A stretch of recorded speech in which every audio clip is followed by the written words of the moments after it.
সবাই কেমন আছেন?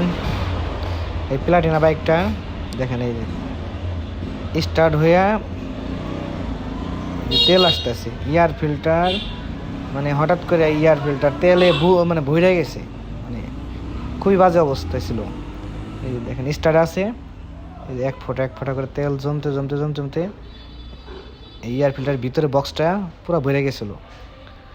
সাথে থাকেন, সামনে আরও ভালো কিছু দেখতে পারবেন যে এটা কী সমস্যা ছিল। দেখেন, যেখানে হাওয়া বের হওয়ার কথা সেখান দিয়ে হাওয়ার ভিতর দিয়ে মোবিল আসতেছে, তেল আসতেছে, অনর্গল তেল আসতেছে। এই দেখেন, পিক আপ দিলেই, অ্যাক্সিলারেটর দিলেই দেখেন ওই যে ধোঁয়া আসতেছে, পুরো তেল। এই দেখেন এক ফোঁটা করে আস্তে আস্তে, এটা যখন এয়ার ফিল্টার মুখটা লাগানো হয় তখন হলো আরও বেশি হয়ে যায়, মানে 2-3 মিনিট চলার পর স্টার্টও অনেক সমস্যা করছে। এই দেখেন কীভাবে তেল আসতেছে, পুরো ধোঁয়ায় বেড়ে গেছে তেল।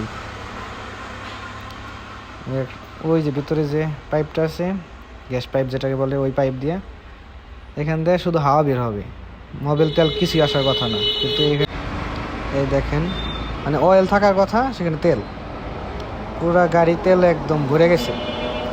এই দেখেন মোবিল নাই, শুধু তেল আসতেছে, তেল বেরোইতেছে। তারপরেও গাড়ি চলছে, কিভাবে চলছে ভাবার বিষয়। এই দেখেন 1 লিটারের উপরে, মানে মোবিল আর তেল মিক্স হয়ে এরকম হয়েছে। মোবিলটা কোনে গেল সেটাই খুঁজে পাইতেছি না। এই যে ট্যাবেট দেখতেছেন, ট্যাবেট টাইট হয়ে একদম, মানে অনেক টাইট ছিল, টাইট হয়ে এই কিক দিছে আর তেল গেছে, সেলফ দিছে আর তেল গেছে, যাওয়ার পরে এইগুলো কাহিনী হয়েছে।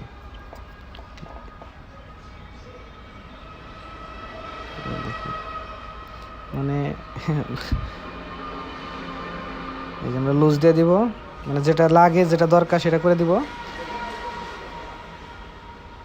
দেখেন এখন আর তেল আসতেছে না, হাওয়া ক্লিয়ার হয়ে গেছে।